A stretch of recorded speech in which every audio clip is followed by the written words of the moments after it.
What's up guys, Tommy Bowyer here from Move Rewind, and today I'm going to be talking about my problem with anti-woke channels. So without further ado, let's get into it.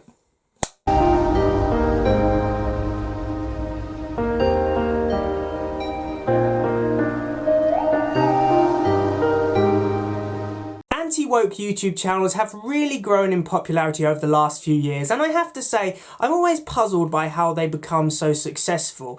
A lot of these channels seem to highlight the idea of a demonic liberal left-wing agenda which is slowly oozing its way into all forms of entertainment, from films to video games to practically anything on earth.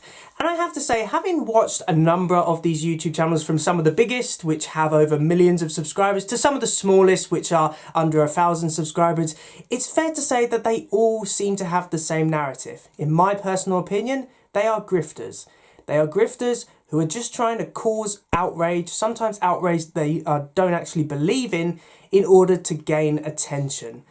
Now, a few disclaimers before we get into this video. Firstly, this is an opinion piece. This is all my views and my opinions. It might not be the same as yours, but that's fine. You know, we're allowed different opinions. Secondly, if you do have issue with what I'm saying and you want to comment down below and say why you think I'm wrong, then please feel free to. I'll happily engage with you. All I will say is let's keep things civil. There's no need to throw insults. I'm not going to do that, so please hope that you don't do that as well. And thirdly, basically the structure of this video is I'm going to go over some general points about these anti-woke channels, and then I'm going to look at two specific channels to just kind of give a more in-depth example of my issues with them. So anyway, let's get on with this video. The primary issue I have with anti-woke YouTube channels is the fact that they always say that everything is political. They don't make films which are just for entertainment purposes anymore. It's all about the directors and the writers trying to get across their political views. They're so up their own backsides. Hollywood is woke. Disney is woke. They need to be stopped. We need to go back to traditional filmmaking, which was just about entertaining the general masses. Now, I hate to disappoint these people, but I think it's complete false analysis to say that films in the past 50 years have not been influenced by politics. Pretty much every successful film has been, because guess what? Most things in life are political and they have a lot of influence over what we do. Films, like all forms of media, are usually used as creative outlets for writers, directors to highlight opinions and views and ideas which they consider important. There's nothing wrong with that in any way, shape or form, and it shouldn't be just kind of shut down by these YouTube channels which claim that everything is woke. I really don't understand what kind of films they would make if they were in charge, because nearly every film I've seen which I hold in admiration has something to do with politics. Take films like Joker, for example. It's clearly highlighting how the top 1% have everything and poor people are just stampled over and they don't have anything, and eventually that is going to lead to people breaking, which is exactly what happens in Joker. The Alien franchise highlights how massive corporations like Wayland and Co.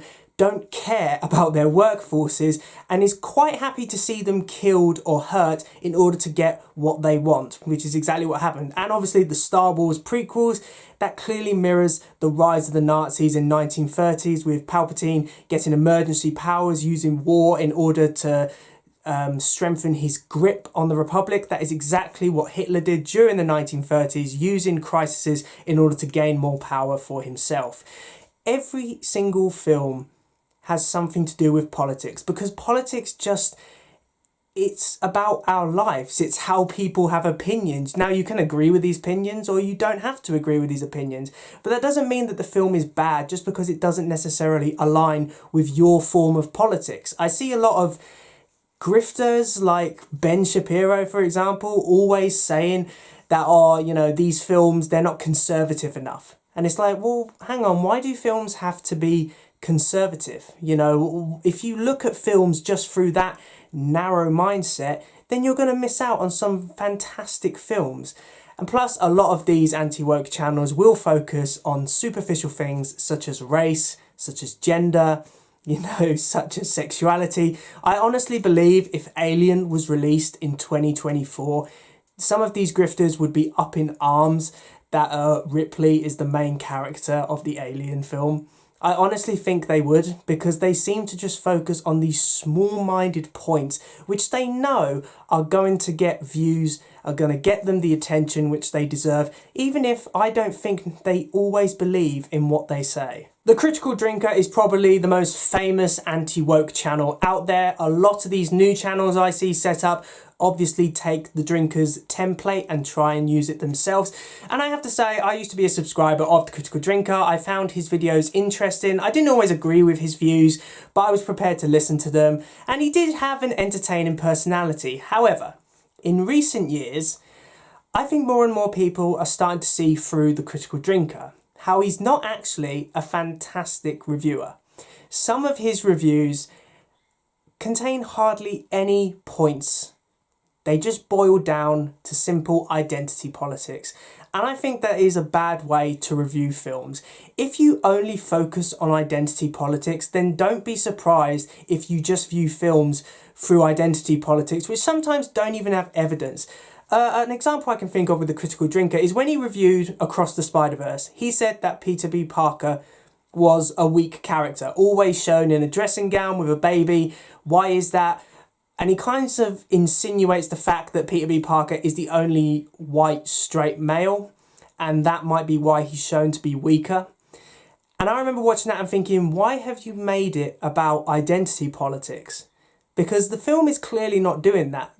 Peter B. Parker's entire character arc in Into the Spider-Verse was about him being depressed, about him feeling that he'd failed in life. He'd messed up with MJ. He'd lost both Aunt May and Uncle Ben, and he seemed to have no one. And he trained Miles Morales up, and that made him feel more confident in himself.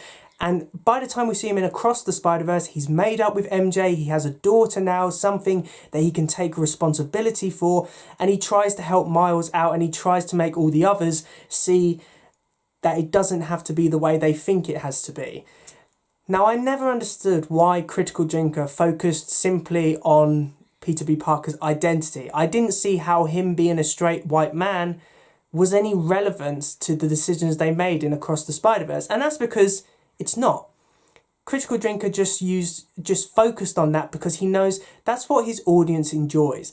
And I think that's my biggest issue with the Critical Drinker. I think sometimes he doesn't necessarily believe in what he's saying, but he knows what his audience like. He knows that they're not going to sit there and watch a really complex, in-depth review. They're going to watch a video where he's going to smash the wokeness out of films. He's going to use catchphrases like the message. He's going to tear apart strong female characters. He's going to highlight the diversity hirings in Hollywood, but he's never actually going to give any examples of how this damages the films. He just focuses on identity politics because he knows that's what his audience like. Put another review he did recently, Alien Romulus. Now, he is always saying that modern films, and especially legacy sequels to franchises which have been going for several years now, forget their past. You know, they neglect their past, they want to replace everything. Now, Alien Romulus is a film which celebrates the Alien franchise's history. And I think it does it in a really good way. It captures that horror of the original. But according to Critical Drinker, that's now an issue because it's just using nostalgia to bait its audience and it's forgetting how woke it is. And I can't understand what he's trying to say here. Alien Romulus was a really great film. It was well written, it was well acted, all of the designs of the xenomorphs and the sets looked great. And as I said, it captured the tone and the style of the original.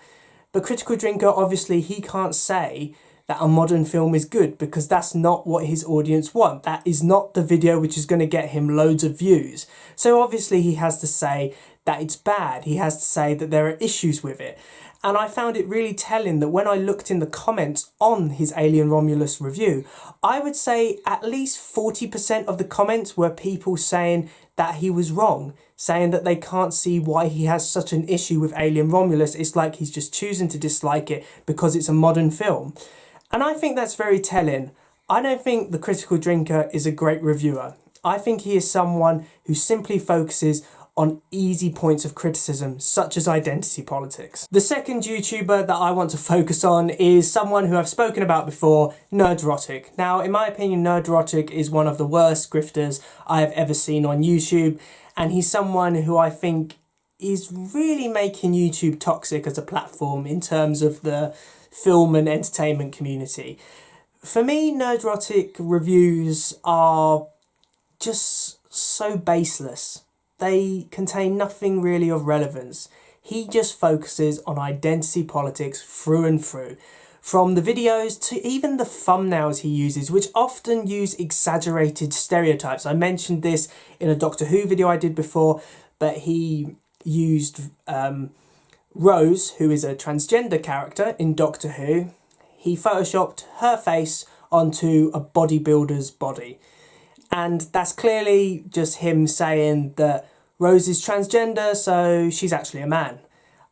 No idea what that has to do with the episode, but this is the kind of thing Nerdrotic focuses on because he doesn't really have any points. And I think it's great that even some of the people in his own grifter community are starting to call him out and say, actually, why are you talking about things which you seem to hate? Why not focus on stuff that you love? But obviously, Nerdrotic's not going to do that because talking about stuff that you love and being positive is not going to get you views. It's not going to get you the attention you want. So that's why he focuses on grifter content. It's why he rage baits a lot of his videos, because he wants people to get angry. He wants people to see him get angry. And I just don't understand it at all. Much like the critical drinker, I saw Nerdrotic's review of Alien Romulus and I found it really funny because as soon as that review starts, he says Alien Romulus's characters are weak because they're all Gen Z and they're lazy. Now, I really don't get what his point is here, because at no point in Alien Romulus do they insinuate that these characters are lazy. If anything, the main character is shown to be someone working in basically slavery in a mining colony, and she's doing her all in order to make sure that her and her brother are able to get out. So I really don't understand what Nerdrotic's criticism is here. Is his criticism that, oh, Gen Z are just lazy and, you know, that needs to be highlighted? Because that doesn't make any sense whatsoever. Nerdrotic strikes me as someone who just likes to get people angry for no apparent reason. None of his reviews have any real weight to them. You know, he doesn't explain things which he dislikes without going straight to the easy option of identity politics or apparent wokeness. And I just don't understand it whatsoever. I remember when he said that Barbie was going to be a massive flop, and then when it became one of the most financially successful films of all time, he struggled to understand why it was successful, and he struggled to try and convince his audience what this meant. And I think that just kind of highlights everything for me. Nerdrotic, he doesn't actually have any opinions. He's just someone who follows the crowd. He finds something which is apparently anti-woke, something easy which he can pick apart and claim that identity politics are the reason it failed. And he knows that his audience are going to like that. They're going to watch the video. He's going to get people calling him out, which then gives him more attention. So Nerdrotic, much like Critical Drinker, they're just grifters. They don't really explain anything with clear examples or evidence. They just go to really basic things, which, let's face it, they don't have a lot of evidence for them. So thanks for watching, guys. I really hope you enjoyed this video. Please remember to like, comment and subscribe in order to receive great, maybe even improved quality content in the future. Now, I don't do videos like this very often because I don't really like talking about negative stuff, but I watched a few of these YouTubers give reviews of Alien Romulus, which I thought was a really good film, and it just got me thinking, you know, these YouTube channels, I don't understand why they are so popular. Well, actually, that's a lie. I can understand why they're popular. They focus on rage baiting, they focus on grifting, so obviously there's going to be an audience there. But for me personally, I always go by the logic of, if you hate a certain film or a certain franchise, why do you continue to watch them? You know, Nerdrotic, the Critical Drinker, they hate every modern Disney film, but yet they still review them, they still watch them. Why is that? if you don't like something, don't watch it. That's what I do, you know. I stopped watching Marvel films after Thor Love and Thunder for the simple reason I didn't want to watch them. I haven't enjoyed them, so I stopped watching them. I started watching them again after Deadpool and Wolverine, but I didn't go on my channel and make loads of angry videos about Marvel films, because why would I want to do that? You know, at the end of the day, I just chose not to watch them. I weren't enjoying them anymore, so I stopped watching. So all I'm saying is that I hope that there is less negativity on YouTube in the future when it comes to the world of films and movies, because we can have different opinions, you know, that's important. It's important for all of us to be able to share our opinions without fear of being shut down as being anti-woke or being toxic or being racist. You know, we should be allowed to express our views, but we should be allowed to express them in a considerate way. I think the issue with channels like The Critical Drinker and Nerdrotic is they kind of create this idea that if you are right, then you can call everyone else wrong, and you don't really have to provide any evidence to support your points. So I think that we should just be all a bit more respectful in the future. So anyway, thank you for watching, and I will see you in another one. See ya!